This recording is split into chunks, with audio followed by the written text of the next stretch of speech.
ഇന്നത്തെ വീഡിയോ ഞാൻ പറയാൻ ഉദ്ദേശിക്കുന്നത് ഗൂഗിൾ പേ, ഫോൺ പേ, അതുപോലെ തന്നെ പേടിഎം എന്നീ പോലുള്ള ആപ്ലിക്കേഷനുകളിൽ നിന്ന് നിങ്ങൾ റീചാർജ് ചെയ്യുകയാണെങ്കിൽ അതിൽ ചെറിയൊരു റീചാർജിൻ്റെ ഒരു ഫീസ് നമുക്ക് കൊടുക്കേണ്ടി വരും.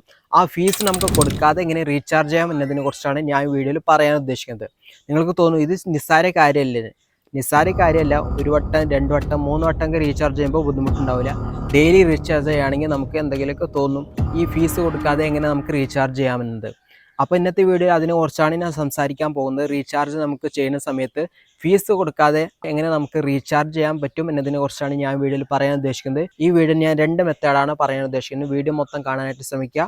ഗൂഗിൾ പേ നിങ്ങൾ യൂസ് ചെയ്യുന്നവരാണെങ്കിൽ ഗൂഗിൾ പേയിൽ നിങ്ങൾക്ക് 1.90 ഓരോ റീചാർജിനും കൊടുക്കേണ്ടി വരും 100-ന് മുകളിലുള്ള എമൗണ്ടുകൾക്ക്. അതുപോലെ തന്നെ ഫോൺ പേയിൽ നിങ്ങൾ യൂസ് ചെയ്യുകയാണെങ്കിൽ 50-ന് താഴെയുള്ളതിന് നമുക്ക് ഒരു ഫീസ് കൊടുക്കേണ്ട. 50-ന് മുകളിലുള്ളത് 1 രൂപ, അതുപോലെ തന്നെ 100-ന് മുകളിലുള്ളത് 2 രൂപ, 200-ന് മുകളിലുള്ളത് 3 രൂപ വെച്ച് അവർക്ക് റീചാർജ് ഫീസ് കൊടുക്കേണ്ടി വരും. ഇത്തരത്തിലുള്ള സാഹചര്യങ്ങളാണ് ഈ വീഡിയോ നിങ്ങൾക്ക് ഫലപ്രദവും അതുപോലെ തന്നെ ഉപകാരമാകുന്നത്. വീഡിയോ മൊത്തം കാണാനായിട്ട് ശ്രമിക്കാം. ഒന്നാമത്തെ മെത്തേഡ് എന്ന് പറയുന്നത് ഓരോ സിമ്മിനും ഓരോരോ ആപ്ലിക്കേഷൻ ഉണ്ട്.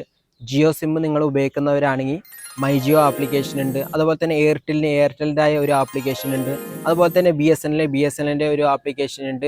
വി ഐ സിമ്മിന് വി ഐൻ്റെ ഒരു ആപ്ലിക്കേഷൻ ഉണ്ട്. ആ ആപ്ലിക്കേഷനുകൾ ഉപയോഗിച്ചിട്ട് നമുക്ക് റീചാർജ് ചെയ്യുകയാണെങ്കിൽ ഒരു ഫീയും കൊടുക്കണ്ട, അതുപോലെ തന്നെ ഒരു പ്ലാറ്റ്ഫോം ഫീസും കൊടുക്കണ്ട. ഇതാണ് ഒന്നാമത്തെ മെത്തേഡ്. രണ്ടാമത്തെ മെത്തേഡാണ് വലിയ ഹൈലൈറ്റ് ആയിട്ടുള്ളത്. രണ്ടാമത്തെ മെത്തേഡിൽ എന്ത് പറഞ്ഞു കഴിഞ്ഞാൽ നമ്മൾ റീചാർജ് ചെയ്യുന്ന സമയത്ത് ആ റീചാർജിന് നമുക്ക് ഒരു ഫീയും കൊടുക്കണ്ട, അതുപോലെ തന്നെ ആ റീചാർജ് നമുക്ക് ക്യാഷ് ബാക്കും ലഭിക്കുന്നതായിരിക്കും ചെറിയ എമൗണ്ടിൽ. ഓരോ സിമ്മിനനുസരിച്ച് ക്യാഷ് ബാക്ക് കൂടും കുറയും ചെയ്യും. അപ്പോൾ ഇന്നത്തെ വീഡിയോയിൽ അതിനെക്കുറിച്ചാണ് പറയാൻ ഉദ്ദേശിക്കുന്നത്. അതിൻ്റെ ചാറ്റ് ഗ്രാഫ് ഞാൻ കാണിച്ചു തരാം. നിങ്ങൾക്ക് ഇവിടെ കാണാം അതിൻ്റെ ചാറ്റ് ഗ്രാഫ്. അപ്പോൾ നമുക്ക് എങ്ങനെയാണെന്ന് നോക്കാം. വീഡിയോയുടെ ഡിസ്ക്രിപ്ഷൻ ബോക്സിൽ ഒരു ആപ്പിൻ്റെ ലിങ്ക് ലഭിക്കും. ആ ആപ്പ് ഇൻസ്റ്റാൾ ചെയ്തതിന് ശേഷം ഫോൺ നമ്പർ അടിച്ചെടുത്തിട്ട് നെക്സ്റ്റ് എന്ന് പറഞ്ഞ ബട്ടണിൽ ക്ലിക്ക് ചെയ്യുക. അതിനുശേഷം രജിസ്റ്റർ ചെയ്യാനുള്ളൊരു ഓപ്ഷൻ വരും. അവിടെ നിങ്ങളുടെ പേരും അതുപോലെ തന്നെ ഒരു പാസ്വേഡ് അടിച്ചു കൊടുത്തതിന് ശേഷം രജിസ്റ്റർ എന്ന് പറഞ്ഞ ബട്ടണിൽ ക്ലിക്ക് ചെയ്ത് കൊടുക്കുക. ക്ലിക്ക് ചെയ്തതിന് ശേഷം ഒരു OTP നിങ്ങളുടെ ഫോൺ നമ്പറിലേക്ക് എത്തുന്നതായിരിക്കും.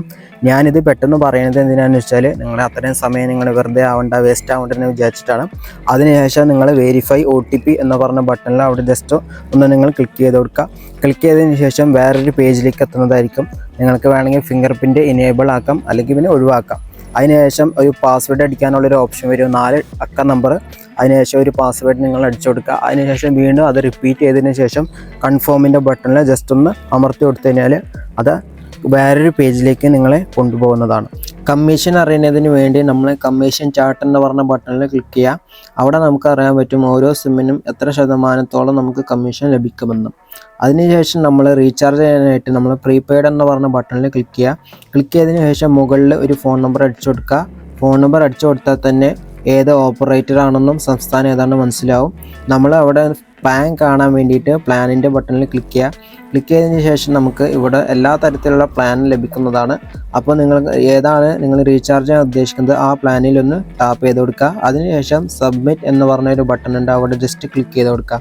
ക്ലിക്ക് ചെയ്തതിന് ശേഷം നേരത്തെ നമ്മൾ 4 അക്ക നമ്പർ അടിച്ചു കൊടുത്തിരുന്നു, അത് വീണ്ടും റിപ്പീറ്റ് ചെയ്ത് ഉടനെ അടിച്ചു കൊടുക്കുക. ശേഷം കൺഫേമിൻ്റെ ബട്ടണിൽ ക്ലിക്ക് ചെയ്ത് കൊടുക്കുക.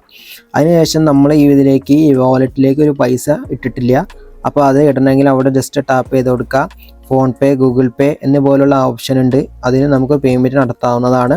പേയ്മെൻറ്റ് അതിൽ നമ്മൾ നടത്തി കൊടുത്തതിന് ശേഷം നമുക്ക് നമ്മുടെ ഈ വാലറ്റിലേക്ക് വരും, അതായത് പൈസ ഈ ഒരു ആപ്പിലേക്ക് വരും. വന്നതിന് ശേഷം അത് റീചാർജ് ആവുന്നതാണ്. ഓക്കെ, റീചാർജ് ആയതിനു ശേഷം ഇതുപോലെ സക്സസ്ഫുള്ളായിട്ട് കാണിക്കും. അതിനുശേഷം റീചാർജിൻ്റെ സ്റ്റാറ്റസും ഇവിടെ നമുക്ക് കാണാവുന്നതാണ്.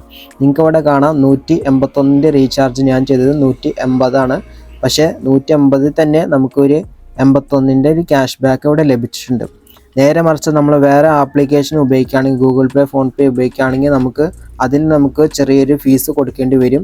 ഇവിടെ നമുക്ക് ഫീസും കൊടുക്കണ്ട, മാത്രമല്ല നമുക്ക് ഇതിൽ ക്യാഷ് ബാക്കും ലഭിക്കുന്നതാണ്.